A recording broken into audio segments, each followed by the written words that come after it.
Hello, and welcome to Energy Thinks, a podcast about the oil and gas industry's role in the energy future. I'm Tisha Schuller, your host and the CEO of Adamantine Energy. Longtime listeners know that I believe we are at a pivotal time, a time I'm calling the moment, where forces are conspiring to lay bare the myth of a simple and quick energy transition. So throughout this season, I've been talking to guests about the moment and what it means for you, oil and gas industry leaders. And today I am doing a solo pod because I enjoy my conversations with you. And I have been writing about some reflections on our climate-centric stakeholders, this important audience that it might be a little bit easy to forget right now. And I want to provide some color commentary on what I've been thinking about and what I'm doing. And the fun part about these little podcasts is you don't know what I'm going to say, and I don't know either. So we'll see where this goes. I hope you'll go to energythinks.com or Substack and subscribe to my weekly email. Both of these things are true, where I'm covering this material in a more deliberate, less spontaneous fashion. And so I hope you enjoy this solo podcast. So it's easy to feel right now like the political winds have shifted to the right, even to the MAGA right, permanently. So I just want to remind all of us that, in fact, the elections were decided by very thin margins. And all the people that have been in charge or thinking about or influencing energy policy from a climate-centric perspective are all still there. And it's really important that we keep this in mind for a couple reasons. One, it's just central to our business, right? Some number, for you, it might be 40%, it might be 80%, but it's probably not less than 40% of your broad world of stakeholders, customers, investors, community members, come to the topics of energy and climate from a climate-centric perspective. So it's really important that we think about that in our strategy and our engagement and not overcorrect in the same way that many companies overcorrected to, for example, the Biden administration or to liberal expectations of what companies' roles were in the world. So today what I want to do is talk about how do you, the oil and gas leader, stay sane in this moment? How do you craft a strategy that is responsive to your business interests, but keeps in mind that the political winds will shift and your strategy needs to be strategic. So one way we do that is think about this world of climate-centric stakeholders. So I want to talk about them a little bit. They are not all the same. It's easy for us to caricature climate-centric stakeholders as what I'll call climate warriors. And that would be a mistake because most people out in the world hold their views pretty lightly about things like energy and climate in the same way that many of us might. I have, for example, very lightly held views around healthcare or education policy. I kind of have an opinion, but if someone's smart, who knows what they're talking about, has a better idea, I'm really interested in listening. Well, this is true for most people out in the world around topics around energy and climate. So let's think about this world of climate-centric stakeholders. These are my numbers. About 5% of the climate-centric stakeholder I would characterize as climate warriors. And it's important to understand that this is a group that you're probably not going to change their mind. And they're probably not going to want to work with you. And they're going to probably fight every single thing you do. But I want to just reemphasize, this is a very small number of people that will spend their lives fighting to, for example, keep it in the ground or divest from oil and gas or shut down all oil and gas companies permanently. It's a pretty small number of people who are committed at that kind of level. Now, it's easy for us to mistake the broader world of climate-centric stakeholders as climate warriors because they use a lot of the same language, right? But perhaps they hold their views more lightly. Then I would put in the middle of the spectrum of climate-centric stakeholders the climate hawk. Now, again, this is kind of a small group. I would characterize myself as a climate hawk, someone who cares about action on climate, on reducing emissions, someone who is interested in science, likes to follow the data, has a keen understanding of maybe policy issues or science issues. And so this 10%-ish of people, they can express absolute positions. All climate hawks don't agree, right? There's a lot of climate hawks who wouldn't agree with me on many things. But this is a group that is interested in understanding. And I would say, importantly, more committed to solutions than to the battles, right? The climate warrior is a warrior. They are committed to the battles. The climate hawk is interested in data, science, solutions, progress. And then I would say that the rest of the climate-centric world is what I would characterize as climate curious or climate followers. Their identity essentially dictates that they hold these views around energy and climate, anti-fossil fuels, and maybe anti-oil and gas. Most people you encounter, for example, at your kid's basketball game, who say, oh, you work in the oil and gas industry? These are climate followers. They have a perspective, it's lightly held, and they are pretty easily influenced by someone they know and trust in the industry who provides them with more information. You have probably had the experience of changing someone's mind. Oh, I didn't know that about the oil and gas industry. Oh, I didn't know that you do that. You work on that. You're proud of what you're doing. So that's the climate followers. So this is really important for us to understand, because as we're thinking about how do we create a strategy that is enduring, that can withstand the political winds shifting back to a climate-dominated, maybe policy paradigm in 4 years or 8 years. Or if you're working in a blue state, it might be happening right now. The thing that's important to understand is 95% of climate-centric stakeholders are receptive to our work, our participation. It may not look like it at first, but we have a real opportunity as long as we're thoughtful about how we engage. And why would we do that? Let's think about that for a second. I've been working with the oil and gas industry now for almost 30 years.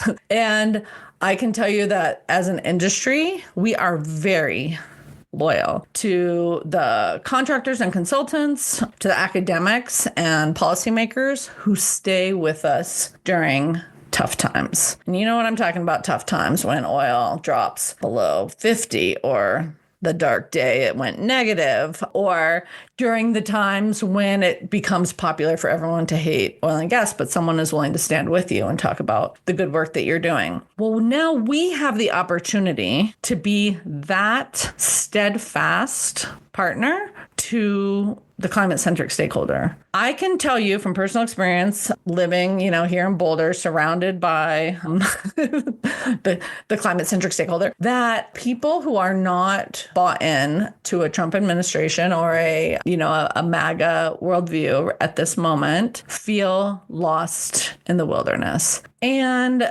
hearing from potential partners that their strategy around, say, decarbonization or diversity or environmental protections, whatever is central to your strategic objectives, hearing about a steadfast, consistent strategy, a commitment, for example, to good, thoughtful regulations, to continuous improvement and emissions reductions. These are things that, we are all committed to as the oil and gas industry, but articulating these in a steadfast way creates an opportunity for us to both burnish our reputation, maybe not in this moment, maybe it's not even fashionable, but also these relationships. Because in a few years, when we need them, people will remember that we were steadfast in this moment. And I think that's really important. It's really important not to overcorrect right now. Okay. This is hard. This is hard for a few reasons, and I want to talk about it. It's going to be a little bit hard to hear, but it's also pretty interesting to think about. So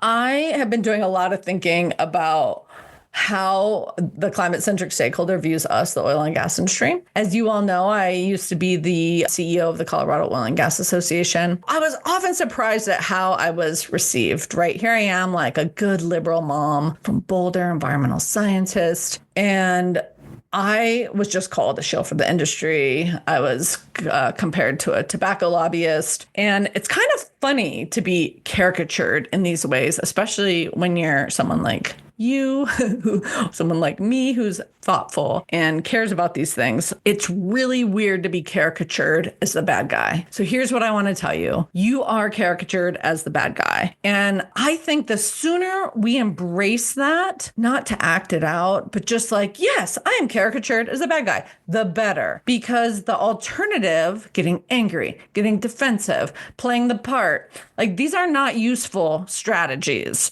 for our efforts. parts. But I can tell you, again, from personal experience, that when you just sort of embrace that you are caricatured as the bad guy, and maybe you even take it as a little bit of a challenge, then you don't go into that weird victim mentality. Oh, they think I'm this, so I'm going to act like it, right? That's the unconscious default mechanism. So I wrote about this recently, but I had a night home alone, which is very rare in my house, and I spent it weirdly watching the movie Thank You for Smoking, which I highly recommend. Actually, it was really good. I can't believe I missed it the first time around. But it's about a tobacco lobbyist. And so I really thought maybe I could process this work a little more, I don't know, holistically by, drinking beer and eating popcorn and watching this movie by myself, which turned out to be quite delightful. So here's what you need to know is, that's how the world sees you. And okay, it's not fair. I do want to just acknowledge that. It's not fair. And also, don't you tell your kids that life isn't fair? So suck it up. It's not fair. And so I think once we embrace that, okay, I'm the villain. This isn't fair. I think that creates actually a little more maneuvering room to engage differently. Here's how I go about this. One, remember, there are a lot of people watching you in these engagements and these dialogues. They're watching you as an individual. They're watching your company. And even if right now the climate-centric stakeholder feels invisible, I think we can agree that they are not. And so here's how I think about this. One, engaging with the climate-centric stakeholder today and forever is materially important to your business. There are customers, voters, regulators, future employees, current employees, community members that are climate-centric stakeholders. And a lot of them are watching what you do now and in the future, both as an individual and as a company. So understand that this is part of a smart business strategy, first. Second, on a more personal note, I like to take it as a challenge. If I'm on a panel, let's say with, maybe, usually I'm like sort of caricatured as the bad guy. Let's say I'm in front of a general audience, I'm the oil and gas rep. My goal is to win over the audience or even win over my panelists. Like, I'm never going to win over the climate warrior. Although actually I have, just FYI, it's possible, but not in public. But taking it as a challenge to be so authentic, so engaging, so curious that you blow their villain image of you, because 95% of people are holding their views lightly and are interested in learning more. And at its heart of all this work that we do is just to be interested and curious in other people, right? So I was on a debate type of stage recently, and the other person had a perspective that I wildly disagreed with. But what I tried to do was just understand what it felt like to be them. And really what I felt like was, this is really painful for them. So I actually said, I feel what you're saying in my heart. And it shifted the entire dynamic of the conversation. I didn't agree. I just said, I feel what you're saying in my heart, and I've come to a different conclusion.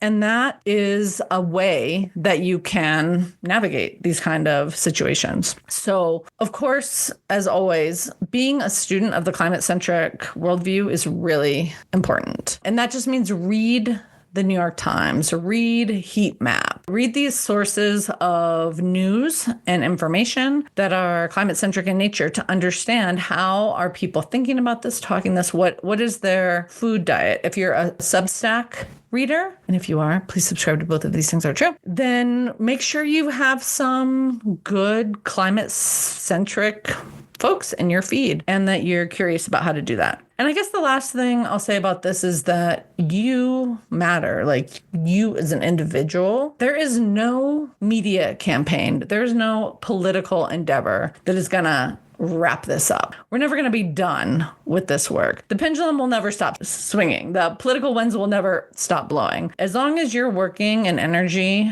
you will be working with hostile, lightly or very hostile climate-centric stakeholders. And so engage in this as a life's work, to be curious, to be steadfast, to be authentic. And that's how we're going to make progress. That's how we're going to change the reputation of the oil and gas industry. One person, one heart, one conversation at a time. And so if I leave you with one thing today, it is that you matter. And in this time of just wild political, I think, overcorrection, you can craft a strategy that is strategic and thoughtful and will pay off for your business and your professional reputation in spades in probably not that long, 1 to 4 years. So that's what I want to leave you with today.